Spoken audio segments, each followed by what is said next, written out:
30-minute reviews, beware of spoilers, and exploring hyperspace lanes are all available ad-free. But if you want to support the show, you can go to bewareofspoilers.com and click the support button that's available on the Spotify website. Thank you.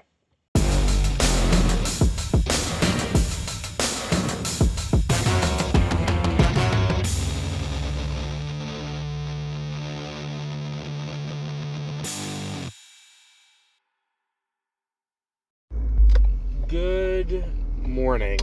Evening. Yeah, it's not morning. It's evening. And welcome to Beware of Spoilers. I am Adam on this. It's a little warm evening. So what we're here today to talk about is a new movie written by Diablo Cody, who you may recognize from, not Rosemary's Baby, Jennifer's Body. And directed by Zelda Williams, who is an actress in her own right. She was, most people probably know her as Kuvira, in Legend of Korra, the bad guy from season 4. But beyond that, she's also, she's a director. She's directed one feature before this, and she's also Robin Williams' daughter. So she, and here she is doing, I think this is her first major release. I think her first one wasn't huge. And the movie, it stars Kathryn Newton and Dylan Sprouce, one of the Sprouce twins. I don't remember which one, but one of the Sprouce twins is in this movie. And I really enjoyed it. I enjoyed it a lot more than I thought I was going to. Not that I went into it with low expectations, but I went into it with no expectations. I had seen the trailer once before some other major release in the last few months, and I was like, oh, alright, that looks kind of, entertaining. And I think the movie had me kind of hooked in until you get to the end. Because basically what the movie is, you have this girl who's kind of an outcast. Her mother got murdered when she was recently, it's recent to the movie when her mother gets murdered. So her father marries this other woman, and they move to this new school, and she's kind of a social outcast. Alright, whatever, we've seen this kind of thing before. She ends up falling, she ends up getting drunk, and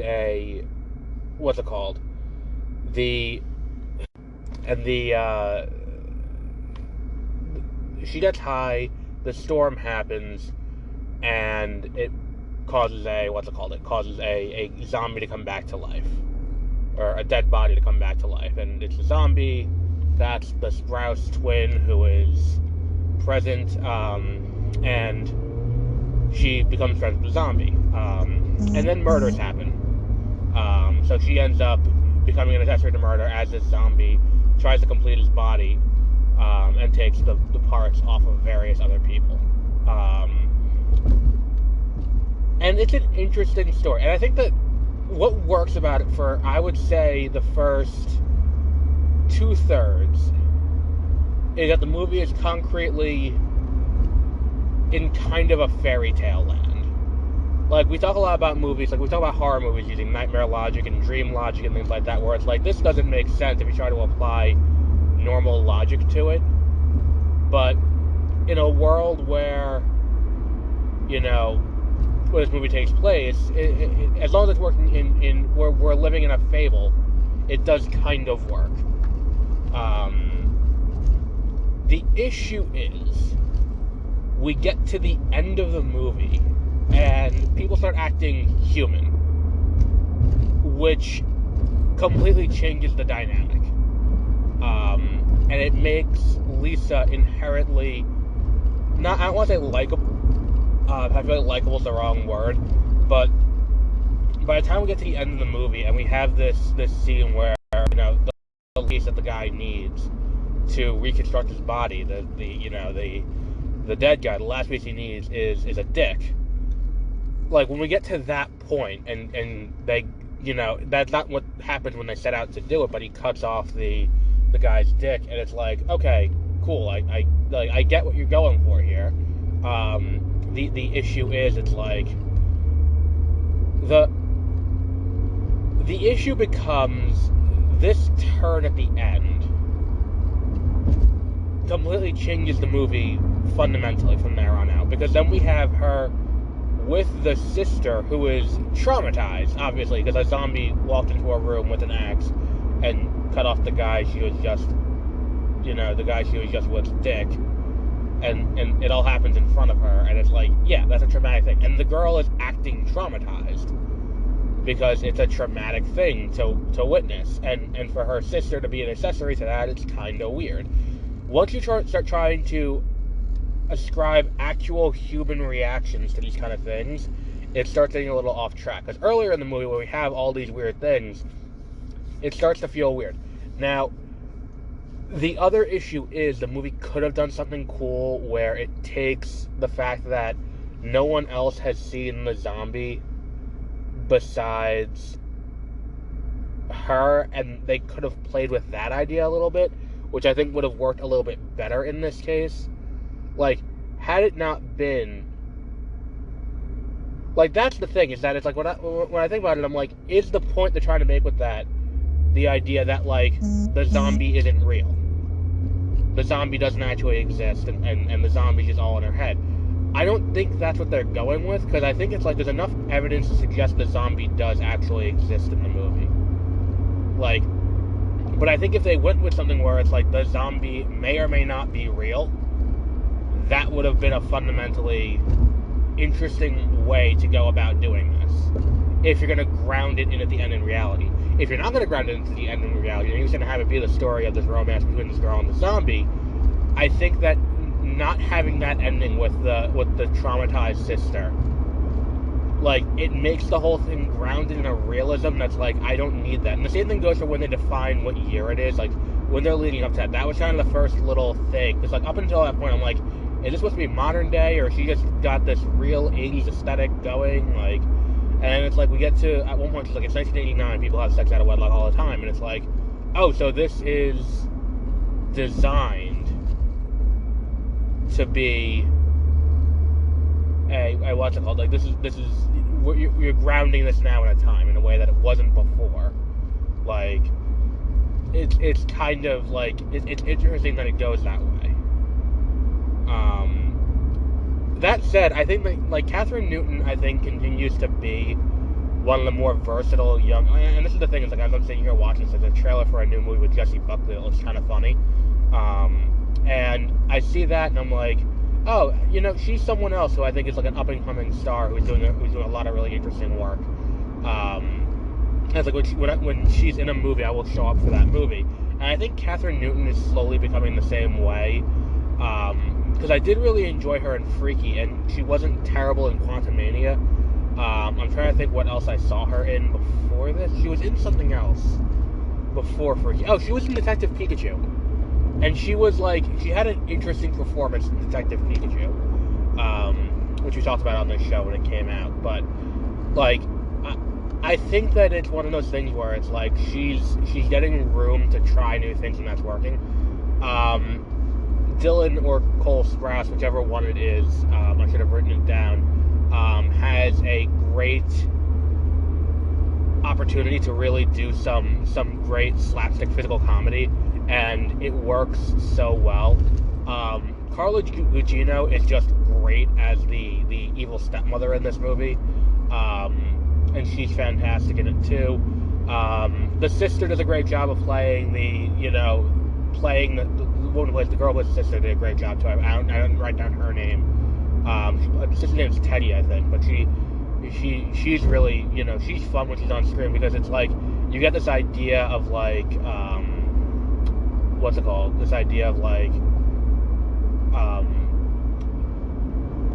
she doesn't really define her personality. Like we see her act like a stereotypical cheerleader from a movie like this, but it's like they do a good job of adding some layered in depth to it, in a way that a lot of other movies like this wouldn't. I really enjoyed it. I don't think it's like, again, I think that the third act is kind of where it loses me a little bit, because it's like you break the logic of the movie once you start grounding it more in reality. Once we start seeing like that like the whole thing with cutting off the dick. It's like it's a great comedic moment. Like, and then you get to the next scene where it's like, okay, now we're gonna have Lisa trying to usher Teddy out of the building and then into the car, and Teddy's just profoundly traumatized by what just happened. Like, it's not played for laughs, which is probably for the best. That if they played it for laughs, had they played it for laughs, it would have been weirder. But for all of that, it's just kind of like, why would you make these decisions? Like, there's just it's just kind of an odd choice in the end that does kind of fumble the ending of the movie in a big way. But yeah, I mean, the movie's not terrible. I just want to make sure that's abundantly clear. The movie is not terrible, and it's not bad. I don't know if it's a movie you have to rush out to see. I think the production design is great and the costume design is great. And again, the performances are fun enough to keep you engaged. In terms of like high school comedies we've gotten in the last year or so, I wouldn't say it's as good as Bottoms, but I'd say it's not far behind. And I think that they're playing within that PG-13 range, so it does kind of hold back what they can do. And I'm not entirely sure if there's anything there that mandates them to be PG-13. I don't know if that makes it more marketable. Well, it definitely makes it more marketable, but I don't know if it was worth it in this case. And shout out to the guy. Like, this girl obviously brought her boyfriend with them, and they were sitting in the same row as me. And this guy could not stop from expressing his contempt for the movie loudly. Like, this fucking sucks. This movie's awful. Like, several times. And I'm like, I don't know if we're watching the same movie. Like, are you sitting there on your phone watching TikTok or some shit? Like, what are you talking about? But regardless, it is what it is. It is a good, like, I would say that this is a good movie to come out this week because I feel like it is a solid romance, and I feel like it, like, not romance, it's not like, a true romantic comedy, but it has enough moments like that where it's like, I could see this being a positive Valentine's Day movie, especially when your competition is Madam Web and, what was the other one? And Bob Marley, One Love. For people who have already seen Anyone But You, which is also a romantic comedy thing, a reissue for Valentine's Day. But look, I'm not saying it's bad. I'm saying it's worth a watch. I would say it's a 4, though. I would say it's not a rush out and see movie. I would say see it if you get a chance. If you have the opportunity to watch it in the theater, I would say watch it in the theater. But it is something that I would say, like, and this is where the ratings gets a little weird. I wouldn't even say this is a movie that's worth getting Peacock just to watch in the same way. Like, it's a Focus Features movie, which means it ends up at Peacock. I wouldn't say it is a get Peacock just to watch this movie in the way that, what was the other one that we had? Polite Society is definitely something where, like, if you haven't seen Polite Society, get Peacock to watch Polite Society. This doesn't feel like that. This feels closer to if you have Peacock and you don't want to go out to a theater, this is something that's a good thing to watch with your subscription when it does hit streaming. But we will wrap up there for today. Because I am tired. We will be doing a few episodes in the near future. Yes, we will still be doing, what was that other movie that I still haven't done yet? Or the show. I haven't done Maestro yet. We may do that at some point this week. And Master of the Universe, Revolution, we still have to do. And that'll be at some point in the near future as well. Tomorrow, no new episode here, unless I do one of those two. Tomorrow, I will be seeing Dune again, with the 15 minutes of bonus features, of bonus footage. So that will be over on 30-minute reviews for this week's episode. We'll be looking back at Dune, and we'll be looking at my initial first reactions to Dune Part 2, now that I will have seen about 15 minutes of that movie. But we'll wrap up there for today. And until our next episode, have a great rest of your week.